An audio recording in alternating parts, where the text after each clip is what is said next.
The Godzilla x Kong The New Empire toy line has just dropped, and it's revealed some interesting secrets about the upcoming movie. I was able to locate some of these newly released figures in my local Walmart, which inspired me to create this little video. We'll be doing several things today. First, we'll be doing an overview of all the known toys announced for the movie, and then follow it up with a review of all the figures I happened upon on my most recent trip to the store, in which I will determine whether they are quality toys or not.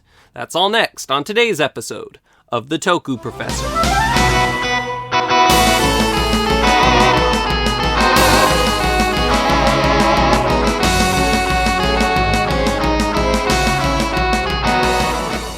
So, to start out, I'm just going to warn you, as the Skar King did, that this class has spoilers for the upcoming movie. We're not going to be looking at any leaks or anything, just at stuff we can surmise from checking out the toy line. And now that those who want to leave have departed, let's jump right in.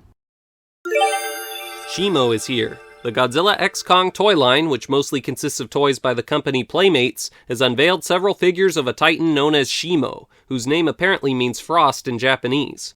According to text written on the packaging of Shimo toys, this ice titan will be facing up against Godzilla and Kong in the upcoming film, perhaps to give Godzilla a reptilian opponent since Kong already has a primate one.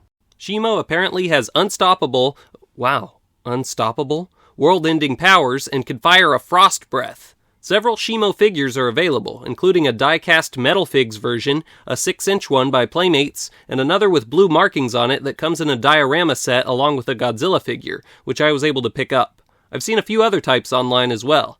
Another surprise uncovered with the release of the toy line is a Titanus Doug figure? Yes! The Titan who captured the hearts of so many back in Godzilla vs. Kong, and who started my most successful YouTube short, is returning in the New Empire! Adam Wingard kept his promise! And now there's even toys of him! Yeah! Also, there's the little monkey, and he has a name now. A very unusual figure apparently exists out there called Evolution Godzilla, which can shed its skin, revealing Godzilla's powered-up Godzilla 2000-like form, which is now known to be called Godzilla Evolved inside.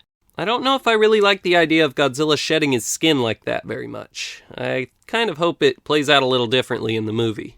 There's not too much else the toys reveal that wasn't shown in the trailers, but Kong's yellow battle gauntlet has been revealed to be called the B.E.A.S.T glove, and is stated to be a prototype that enhances Kong's strength. Also, this Skar King toy talks about the monkey ruling over a fiery hollow Earth kingdom and commanding an unstoppable army to conquer the world and destroy Godzilla and Kong.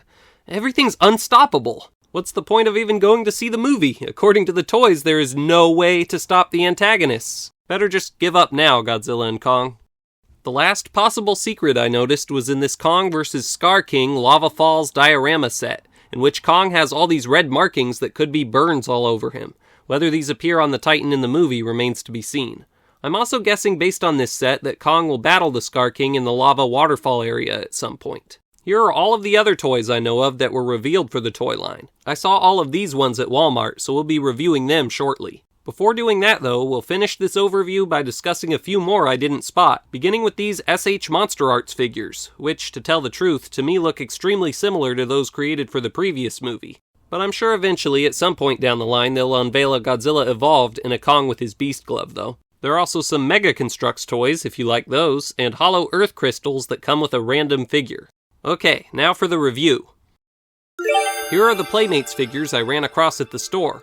They had a bunch of the Kong and Godzilla Titan Roar masks, and all of the normal giant figures, as well as some of the single 6-inch figures, except Skar King and Shimo. But luckily they did have the 2-pack of Shimo and Godzilla, which I went ahead and picked up so I could get all the figures of new kaiju. I didn't know at the time about the Doug and Suko figures. Definitely need to keep an eye out for them from here on out. The other guy I picked up was this giant Skar King. I'll show you him in a minute. Walmart also didn't seem to have any of the minifigures, only 6-inch and up. Of all the versions of Godzilla they had, this one looked the best at first glance. It's a Heat Ray Breath Godzilla Evolved that had the most movie-accurate coloration of any of the Godzillas I saw. However, the weird thing about this figure was that most of the upper body was hollow and squishy. It probably has to do with the heat ray functionality of the figure, which I wasn't able to test, but so much of the toy being squishy kind of threw me off. It could supposedly also stomp around, but that wasn't enough to make me interested in paying about $50 for it. Yet, anyway. Maybe if this video does really well, I'll think about going back to pick him up. The coloration on the other Godzilla toys I saw was not very good, either making him totally black or mostly blue, and not really capturing his actual dark gray look, unless of course there's something in the movie I don't know about that makes him change color. Most of the evolved Godzillas also got the color of his scales wrong, making them orangish. The Godzilla masks also made the King of the Monsters blue, and unlike with the Kong mask, there are all these holes that make it less appealing to me. Overall, I think Playmates definitely could have done better with the Godzilla stuff. They just seem off to me. But all of the MonsterVerse stuff I saw was much better quality. The 6-inch Kong with the Beast glove may have been the best looking figure in the line, with nicely textured fur and a solid face. The Kong Battle Roar masks also looked really good. The Giant Kong was, in my opinion, maybe the most mediocre of the Kong stuff I saw, but I don't think I examined it well enough while I was there to say that for sure. Maybe I'll go back and give it another shot at some point. My favorite figure of the ones I saw, not the best looking I don't think, he could have used some better texturing, but my favorite was the giant 11-inch Skar King with the Whiplash, which I was amazed to learn was only $25. To me, this big guy looks like he's worth at least $5 more, and I wouldn't have been shocked to see 40-something on him, but 25?